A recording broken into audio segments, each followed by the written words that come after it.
Jangan lupa untuk subscribe YouTube channel Metro TV News dan nyalakan notifikasinya. Pemirsa, Menteri BUMN Erick Thohir meminta tambahan penyertaan modal negara atau PMN 2021 untuk 3 BUMN sebesar 33,9 triliun rupiah dan PMN tunai sebesar 72,44 triliun rupiah untuk tahun 2022. Komisi 6 DPR menyetujui pemberian PMN itu dengan catatan dilakukan secara transparan dan akuntabel. Sendiri sebagai catatan yang saya rasa Komisi 6 DPR RI menyetujui usulan Menteri Badan Usaha Milik Negara BUMN Erick Thohir untuk memberikan penyertaan modal negara PMN dengan total nilai 106,34 triliun rupiah untuk tahun anggaran 2021 dan 2022. PMN tersebut diberikan kepada 12 BUMN dalam 2 tahun anggaran. Komisi 6 juga menyetujui usulan tambahan anggaran PMN 2021 untuk penanganan COVID-19 dan menggerakkan ekonomi nasional dengan catatan dapat dilakukan secara transparan dan akuntabel. Harus terukur. Untuk PMN tahun 2021 sebesar 33 triliun, kami menerima dengan catatan sebagian dialokasikan untuk BUMN Farmasi dan Pertamedika IHC. Dalam rangka untuk percepatan penanganan kelangkaan obat-obatan, vitamin, kekurangan bed di dalam rumah sakit dan ICU. Nah, ini poin yang pertama. Poin yang kedua untuk PMN tahun 2022, untuk yang pengembangan bisnis, yaitu BNI dan BTN, kami mendukung.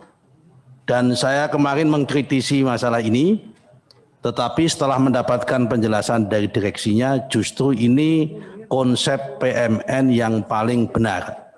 Karena PMN-nya tidak digunakan untuk belanja, tapi untuk penguatan struktur modal dalam rangka mempertahankan jumlah kepemilikan saham pemerintah tetap 60% dan peningkatan KAR. Sehingga fungsi intermediasi banknya itu tetap meningkat dan meluas. Pemberian PMN kepada perusahaan-perusahaan BUMN ini harus terukur dan tepat sasaran. Pemerintah harus membuat prioritas, di mana saat ini pemerintah harus mendahulukan pemulihan dan percepatan penanganan dampak pandemi COVID-19. Oleh sebab itu, perusahaan BUMN yang akan menerima PMN harus perusahaan yang memprioritaskan upaya pemulihan dampak destruktif dari pandemi COVID-19. PMN harus benar-benar dipertimbangkan secara matang. Jangan sampai BUMN menjadi beban APBN di kala pandemi seperti ini. Kebutuhan PMN tambahan adalah 33,9 triliun, yaitu untuk Waskita 7,9, Kereta Api 7 triliun, dan HK 19 triliun. Semuanya untuk kereta api dan HK ini adalah penugasan penyelesaian. Adapun untuk PMN 2022 yaitu 72,44 triliun. Di sini yang sudah disampaikan sebelumnya untuk utama karya sama juga untuk jalan tol 31,350. Lalu untuk holding daripada para wisata yang semuanya terdiri dari banyak anak perusahaan itu 9,3 triliun. Kementerian BUMN mengusulkan PMN tambahan pada tahun 2021 untuk 3 perusahaan BUMN dengan total nilai 33,9 triliun rupiah.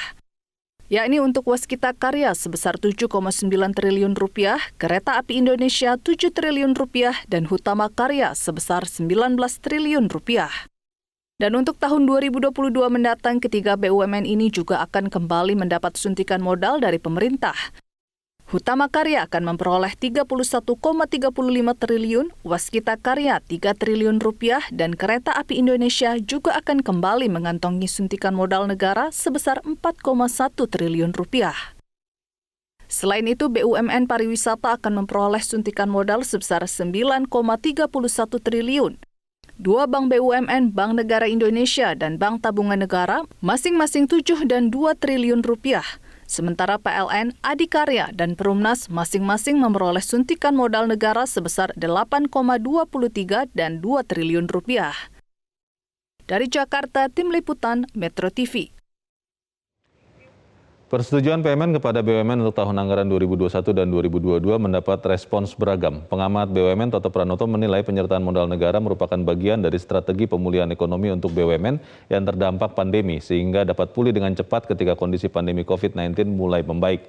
Sementara itu, ekonom Indef Nailul Huda meragukan efektivitas PMN dalam memperbaiki kinerja perusahaan karena beban penugasan pembangunan infrastruktur yang berat, terutama untuk BUMN karya seperti Hutama Karya, Adikarya yang berat.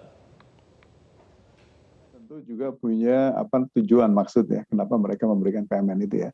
Memang alokasi untuk kesehatan, terutama realokasi dana untuk penanganan COVID, itu juga saya kira penting lah ya.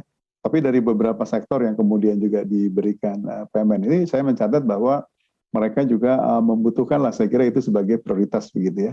Meskipun sulit dibagi, tapi saya kira itu penting demi masa depan BUMN ke depan setelah pemulihan.